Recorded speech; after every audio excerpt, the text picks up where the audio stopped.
Long ago, the four nations lived together in harmony. Then, everything changed when the Fire Nation attacked. Only the Avatar, master of all four elements, could stop them. But when the world needed him most, he vanished. 100 years passed, and my brother and I discovered the new Avatar, an airbender named Aang. And although his airbending skills are great, he has a lot to learn before he's ready to save anyone. But I believe Aang can save the world. Welcome back to another episode of Oncology for the Inquisitive Mind featuring ESMO updates. That was a bit less smooth, Michael. But once again, Michael and I are here to give you an update. And Michael, do you want to tell us what the topic of today is? Well, today's topic is on non-small cell lung cancer, but I'm going to need a moment, Josh, just for that introduction. Both really enthralled by your impression of a fantastic show, but also desperately hoping that our podcast or this episode of our podcast doesn't get a copyright claim against it. Oh yes, I forgot about that. Forgot about copyright. It's all right. We're not making any money from this, but yes, Avatar: The Last Airbender, a fantastic show. Yes. And I guess the link there is that we're talking about lungs, and the main character Aang is an airbender. Exactly. You got it. Very good. Okay, very good. Yeah. I've clearly spent too much time with you. That's the problem. You clearly have. Considering we watched the whole series together and we both watched it individually multiple times, that's not unexpected that you got this. But why don't we jump into it rather than talking about how great this TV show is? And if you haven't seen it, 100% would recommend. Kids and adults alike. But yes, let's actually talk about what we came here to talk about today, which is non-small cell lung cancer updates from ESMO. And we start with the CheckMate 77T trial. Now, as we have seen in the last few years, for early potentially resectable lung cancer, so stage 2 to 3B, there is a real move towards shifting treatment from the adjuvant setting, where it was notoriously ineffective. I think, Josh, the overall survival benefit at about 5 years was something small like 5 to 10% with adjuvant chemotherapy. So a lot of momentum behind this push towards neoadjuvant treatment. We've seen it in CheckMate 816. We've seen it in the corresponding keynote study, whose number escapes me. I'm sure Josh will Google that as we speak. So the question that arises then, because as you know, oncologists are always looking to squeeze every minute bit of benefit out of a specific treatment. So if neoadjuvant treatment works and immunotherapy works, why not add immunotherapy in the adjuvant setting, making it sort of a perioperative sandwich approach? And that was the rationale behind CheckMate 77T. The study design for CheckMate 77T, it is a global randomized, double-blind, phase 3 study evaluating neoadjuvant nivolumab plus chemotherapy, followed by adjuvant nivolumab versus chemotherapy combined with placebo, followed by adjuvant placebo in patients with stage 2 to 3B non-small cell lung cancer.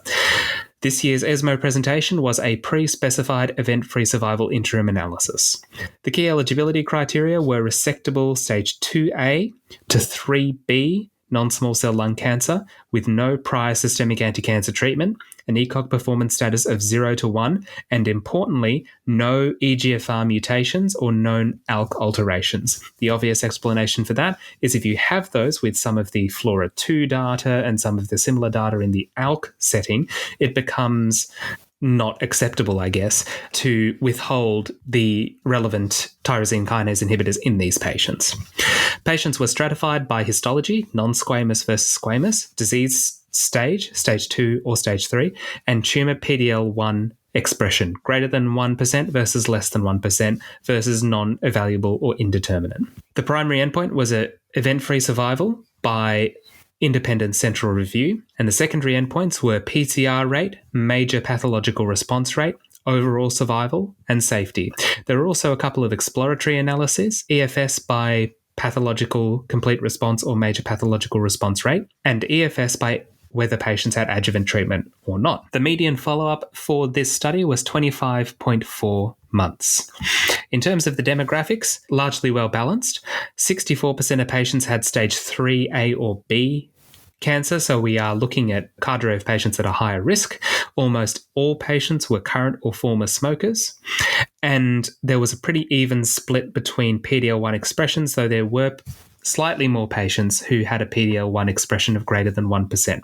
36% of patients in the nivolumab arm had a PD-L1 expression of 1 to 49%, and 20% had a PD-L1 expression of greater than or equal to 50%.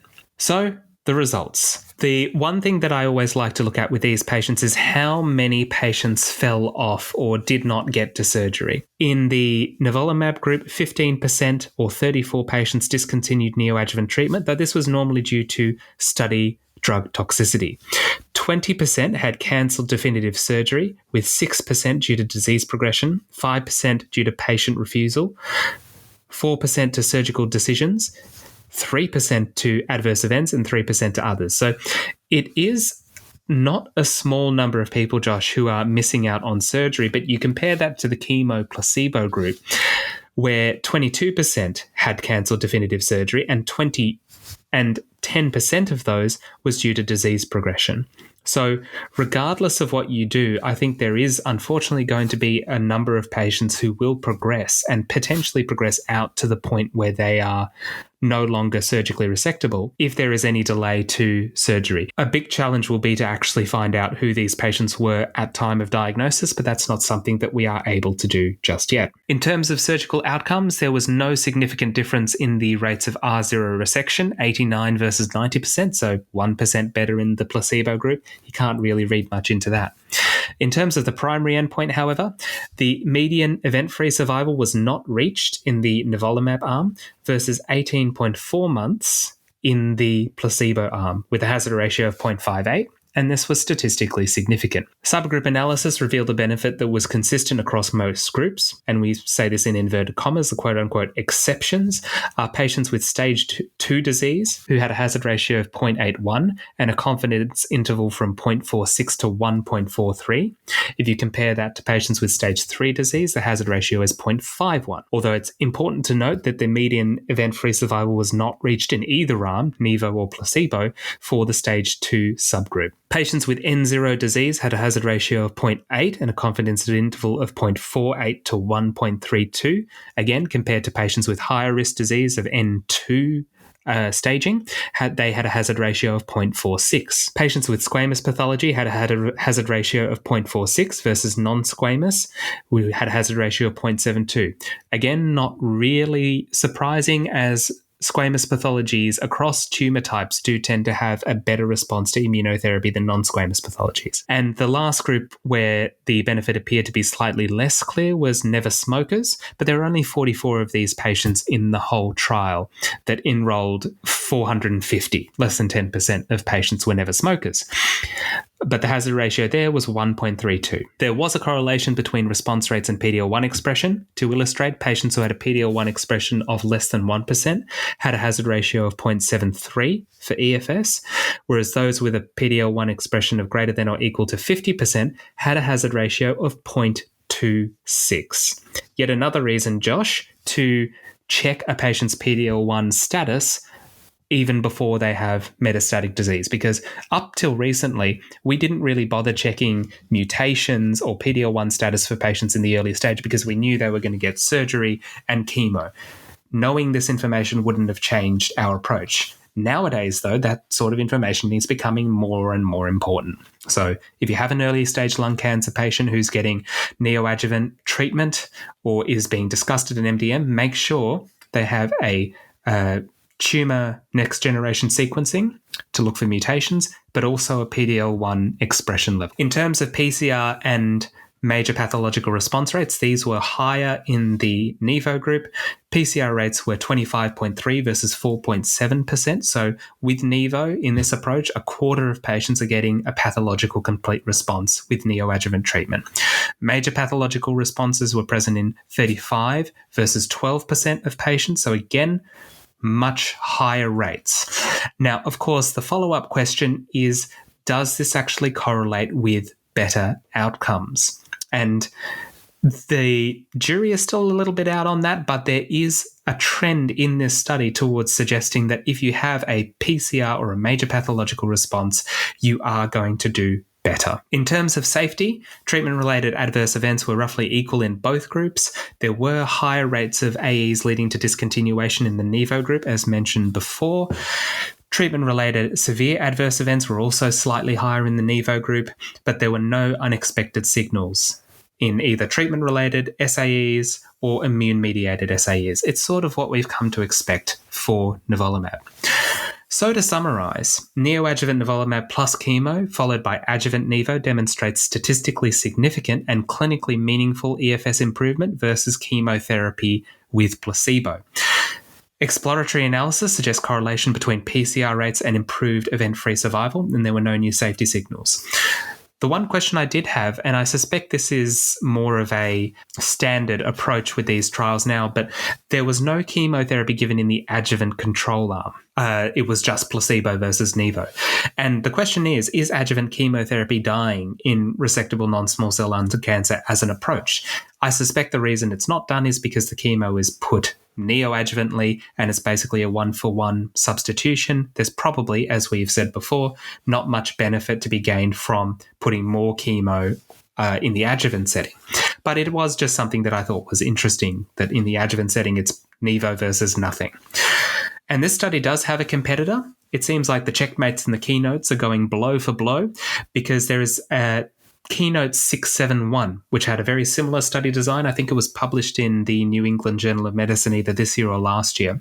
Similar study design, similar hazard ratios, with a hazard ratio of 0.58 with the pembrolizumab plus chemo with the adjuvant pembro approach. Again, no chemo in the adjuvant setting.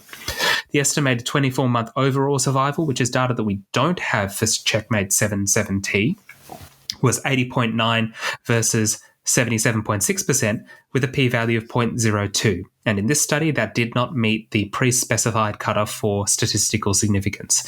So it will be interesting to see if CheckMate 77T can build on the promise of its presentation and give us some good, meaty overall survival data, because its competitor doesn't appear to have cleared that final hurdle, even though it too had a superior event-free survival rate. So remains to be seen, but Josh, potentially exciting times in early non-small cell lung cancer, and really a shift away from adjuvant and towards neoadjuvant. Hey, Michael, I have some questions for you. I'm sure you do, Josh. You always do. I always do. The complete pathological response was 25% in the intervention arm and a measly 4.7 in the control arm. I did find one of the studies, and that was the CheckMate 816, which is purely neoadjuvant nivolumab, and they had a pathological complete response of 24% and 2.2% in their standard of care control arm. And my question is this, like, how do you engage with that trial while slightly different, and this trial which wants to keep giving adjuvant nivolumab? Well, I think with that trial with 816, they only had 4 cycles of NIVO. Is that correct? I believe so. Yeah, so I guess there's always this question about residual disease and how confident we are with an R0 resection. As we said, the rates of R0 and R1 resection were similar in the two groups, but there's always this question, and we see it in the rectal cancer space as well, about micrometastases, distant metastases, and do you actually need extra treatment? Do you need a NIVO booster, and will that help? Ultimately, we don't know. The pathological complete response rates are one thing, but I think when you're talking about lung cancer as opposed to, say, breast cancer, which lung cancer probably, I think it's safe to say, has a higher risk of having micrometastatic deposits very early on in the disease just because of how aggressive it is, you might need to upscale treatment, but that would be a question that would be answered by the long-term outcomes in this study. This is only an interim analysis, so we don't have all of the data, but long-term outcomes where you're looking at 3, 4, 5 years and you have some overall survival data will show us whether that extra NIVO is any good at, eliminating the residual disease, which ultimately is what's going to kill these patients. They recur, and they often recur distally. It's not necessarily the primary if they're able to cut it out and get an I0 resection. Yeah, that's a good answer, Mikey. And I'm looking at the CheckMate 816 and I'm just doing a brief perusal, and the overall survival was not statistically significant in this trial, while the event-free survival was. So I agree with your sentiment that having some longer-term follow-up would be very nice in this cohort of patients. Yeah, we've said it before, EFS does not necessarily translate into OS, no matter how nice the numbers and the curves are. Josh, a very exciting study to talk about, and we've done our usual thing of talking for far too long. Why don't you take us to our second study, which is, once again, your favourite subject, and that is antibody-drug conjugates. As I sip my tea, I am ready to talk about antibody-drug conjugates. Just call him Uncle Iro. That's it. The article Michael and I are discussing today, while I'm taking the lead on this one, is Datopotamab deruxtecan. You might recognize that as similar to trastuzumab deruxtecan and other deruxtecans versus docetaxel in previously treated advanced metastatic non-small cell lung cancer. This was a phase 3 Tropion-Lung01. You might recognize this because there's been some prior updates, but this gives me shivers of excitement. Michael and I know, and you might know, that docetaxel is generally a pretty common second-line treatment for metastatic non-small cell lung cancer once you've progressed through the standard of care regimens. There's not very good second-line options. Would you agree with that, Michael? Most definitely. It's really, really bad when someone progresses with non-small cell lung cancer because you don't have anything left, really, especially if they've had chemo IO. No, and nothing's really been able to best docetaxel, which just blows my mind, to be honest. Yeah, until potentially now. So hold on to your seats and hope you have a seatbelt on. So Dato-DXd is a TROP2 directed ADC, which selectively delivers a potent topoisomerase 1 inhibitor payload directly into the tumor cells. So bye-bye payload, bye-bye cancer cell, happy person with cancer who has less of it. There was promising prior activity with the phase 1 showing an objective response rate of 26%, which, while sounding low, is quite remarkable in the scheme of the stuff that we do. The standard line I always like to use is it's the rule of diminishing returns, Michael. For each line of therapy, you're going to have less response, but generally it's about a 10% response rate. Key eligibility criteria: advanced or metastatic lung cancer, good performance status, no prior docetaxel, and you were allowed an actionable mutation, and you were allowed to have 1 or 2 prior approved targeted therapies and platinum-based chemotherapy and less than or equal to 1 anti-PD-L1 monoclonal antibody. So that's quite nice that you've actually been allowed to have the standard of care. So this is a trial which is randomizing people to Dato-DXd, which we're abbreviating this to, or docetaxel, with the dual primary endpoints being PFS by blinded independent clinical review and overall survival, with a host of secondary endpoints, which I'm going to say you can probably guess what they are, but that's objective response rate and duration of response and safety. This was a phase 1 study update. The demographics were generally well balanced. 25% had squamous histology, and about 55% of the patients had 1 line of prior therapy, and a further 36 had at least 2 prior lines of therapy. About 600 patients were randomized between the 2 arms, and a small number had actionable mutations, with the predominant being EGFR mutation, and a small smattering of other mutations were present. To highlight a couple of interesting facts, by the end of the follow-up of this trial, 3 times the number of patients were still on Dato-DXd versus docetaxel of 18.6%, which equated to 52 patients versus 17. And I know I kind of already jumped to that, but that's already some exciting news that you have 3 times the number of patients on the intervention arm and the control arm at the end of follow-up. Looking at the duration of therapy, 20% had more than 9 months of therapy, and only 8% of docetaxel had more than 9 months of therapy. When you're looking at the intention to treat, there was a hazard ratio and this is for the PFS, the hazard ratio was 0.75 and it was statistically significant. And there was a doubling in the objective response rate of 26.4 versus 12.8%. And the duration of response was 7.1 versus 5.6 months. So not too bad, Michael, which I'm really happy with. And if you look at the ongoing slides, there was a clear divergence in PFS benefit. They did find some interesting side notes, Michael. It was that non-squamous pathology had far more benefit from Dato-DXd versus squamous and actionable mutations that were present. So what you can see if you go through the slides, and they break it down between non-squamous and squamous. And for the non-squamous histology, the hazard ratio was 0.63 for the PFS, and the squamous histology was actually not statistically significant between the two arms. So really, really interesting. And then the objective response rate peaks to 31% in the non-squamous versus 9% in the squamous, looking at Dato-DXd. So you can see there is a subgroup here that very much benefits, but the squamous does not appear to do that. So that's something that's really quite unique in this study. There's questions that arise from this, including, is the non-squamous benefit driven by those with or without actionable genomic mutations? And what they found is that those with non-squamous histology with or without actionable mutations still derived benefit from Dato-DXd. So patients who had non-squamous EGFR mutations would still have benefit from this drug.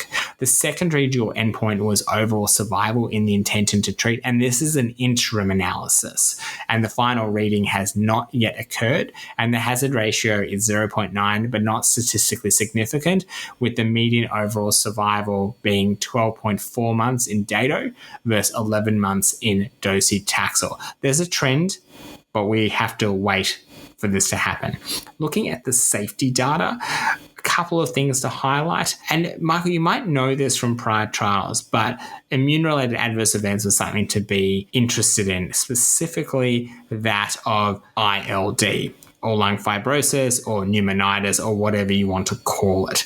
There were 7 patients who had ILD that was grade 5. That is very significant. It is. And I was like, holy moly. So 8% had an ILD event in the Dato-DXd group. And I've used a number of ADCs where it is a potential risk, but this seems quite high. But I also wonder what the real world data will be versus the trial data, because these are previously treated, many with immunotherapy, which might increase their risk of having an ILD or pneumonitis. So that's something to flag. The other thing to find out is ocular events were quite high. So 20% on the trial, mostly dry eyes and tearing, and stomatitis and oral mucositis was quite high, up to 54% of patients on Dato-DXd. The classic kind of chemo type toxicities, you saw rash 12 versus 6%, more in Dato-DXd, anorexia 23 versus 16%, and more diarrhea favoring docetaxel. So to conclude, and I hope you stayed with me, Michael, it's a little bit confusing and I will summarize. Dato-DXd shows statistically significant progression-free survival for patients in the second line, at least the second line, who are treated versus the standard of care, which is docetaxel. The predominant benefit is seen in those with non-squamous histology, irrespective of their mutational status, and those with squamous histology did not appear to derive a benefit at this stage. Overall survival is still pending, but is looking somewhat promising, and there are a number of toxicities that we need to nut at a little bit more, specifically looking at the pneumonitis picture, which seems a little bit high and a little bit concerning for my liking, but also an interesting sidebar. A couple other points to bring up. Lots of discussion here. The drug antibody ratio was only 4-1. And from memory, I think trastuzumab deruxtecan is 8-1 and TDM1 was 2-1. This does impact efficacy of these drugs, and it's about finding a stable linker and a stable payload. But that is something that can be worked out. There was ongoing questions in the discussion part about, do we need to measure TROP2? We generally don't, because it's highly expressed in most cancer cells. But he did highlight a very important point that Michael and I have yacked on about for a millennia. We need further biomarkers to attach to these ADCs to give us better outcomes. We need to be able to figure out who will benefit from these the most. And that is something that we need to sort of figure out over the next 5 or 10 years as we work towards zero cancer deaths. Yes, I think that's a very good public service announcement, Josh, really. The treatment of second-line non-small cell lung cancer remains, as we have said a couple of times about a couple of different areas in oncology on this series, a bit of a dead zone. There's not really that much, but hopefully ADCs are the key. But Josh, our third study, and apologies, this episode has gone on for a little while longer, but there is a lot to discuss. The third study that we want to talk about is a phase 1 study, and you were talking just about having better biomarkers for patients with pre-treated non-small cell lung cancer. Well, to quote Monty Python, this study has one, and there are some that call it TIM. That is TIM3, which is a novel biomarker, a potential new target for the treatment of pretreated non-small cell lung cancer. So this is a safety and preliminary efficacy study of AZD7789, which is a bispecific antibody targeting PD-1 and TIM3 in patients with stage 3B to 4 non-small cell lung cancer with previous anti-PD-L1 therapy. The background of this is that TIM3 is implicated in immunosuppression, immune system or T-cell exhaustion, and therefore failure and resistance to immunotherapy. Sabestamig is a monovalent bispecific antibody that binds to PD-1 and TIM3 that aims to reinvigorate T-cell function and improve anti-tumor immune response, thereby preventing immune fatigue. It also aims to increase tumor cell phagocytosis and antigen presentation among myeloid and dendritic cells. TIM3 is highly expressed in non-small cell lung cancer and may be a resistance mechanism to PD-1 blockade and immune checkpoint inhibition. The study design, this was a phase 1 first-in-human study that went by your fairly standard 3x3 design, which we have discussed in previous episodes. The inclusion criteria, patients had to be at least second-line therapy, and they could be obviously more heavily pre-treated with stage 3B to 4 non-small cell lung cancer. They had to have a primary or acquired resistance to anti-PD-L1. They could be of any PD-L1 expression, and they had to have a good ECOG performance status of 0 to 1. As with most phase 1 studies, the number of patients recruited was fairly small at 45, and 36 patients received a biologically active dose of sabestamig which is 550 milligrams or higher. Now, Josh, if I was to tell you or discuss or pitch you a phase 1 study that was mainly looking at safety and toxicity, and you're expecting dose-limiting toxicities, would you say that some patients had a really tough go of it as we started to get to a dose that was too high? Michael, I would. I think that's a pretty low bar to set for patients and what you want out of a trial. I would be hoping for something more, but you're such a nice guy, I probably would have said yes anyway. Yes, well, it was a bit of a leading question. So the great thing about this study is that there were no dose-limiting toxicities at any dose level. There were no grade 4 or grade 5 toxicities, and any grade toxicities only occurred in 60% of patients. This is when we're sort of fumbling around in the dark. That sounds a bit disingenuous, but we are spearheading a way towards finding a dose that would be appropriate for wider use. So there's no frame of reference, and for there to be no DLTs and no severe toxicities, coming from someone who's worked in phase 1 all of this year, this is actually quite incredible. The most common treatment-related adverse events were decreased appetite, nausea, increased creatinine levels, fatigue, cough, anemia, dyspnea, and asthenia. Responses were seen in biologically active doses. 4 patients had a confirmed partial response, and 8 patients had a duration of response of greater than 24 weeks. So obviously this study was not powered for efficacy. This is only preliminary data, and I would like to see this study and this TIM3 Semestomig used in a larger study where we can confirm its efficacy. But the fact that Semestomig is very, very tolerable, it is a bispecific antibody, so you're not just targeting TIM3, you're also targeting PD-1, is positive. And if there are some responses, then that's just the icing on the cake as far as a phase 1 goes. It's also important to mention that these patients were selected to have inherent resistance to PD-1, which, as Josh mentioned when he was talking about Dato-DXd, once you get resistance to IO for non-small cell lung cancer, options are very thin on the ground. And so rather than finding a new agent, this study is actually trying to spruce up an old agent by overcoming that resistance, which would be fantastic. One of the holy grails of oncology as a whole is keeping old treatments going and overcoming cancer's resistance mechanisms. So recruitment is ongoing with Semestomig monotherapy in heavily pretreated patients with a PD-L1 of greater than or equal to 1%, and also in first-line immunotherapy naive non-small cell lung cancer patients with a high PD-L1 expression of greater than or equal to 50%. This could be the start of something very promising, Josh, but of course, as we always say, remains to be seen. It is nice, though, to see that they're trying new tactics with immunotherapy. And that is the challenge, because we have all these drugs and they lose efficacy. So if you can change that, you're changing the landscape of oncology forever. Well, you mentioned a little while ago that you were involved in a similar trial that was focused on overcoming resistance, because I think that is one way that if we can do this to any sort of decent level, you're extending the life expectancy of patients, but also the shelf life of existing treatments. But Michael, let's not beat around the bush and hold our listeners too long. What are we doing tomorrow?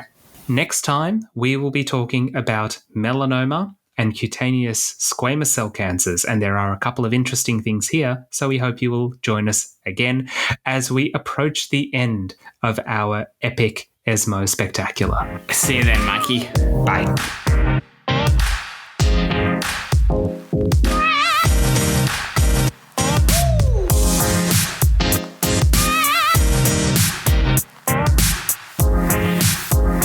Thank you for listening to Oncology for the Inquisitive Mind.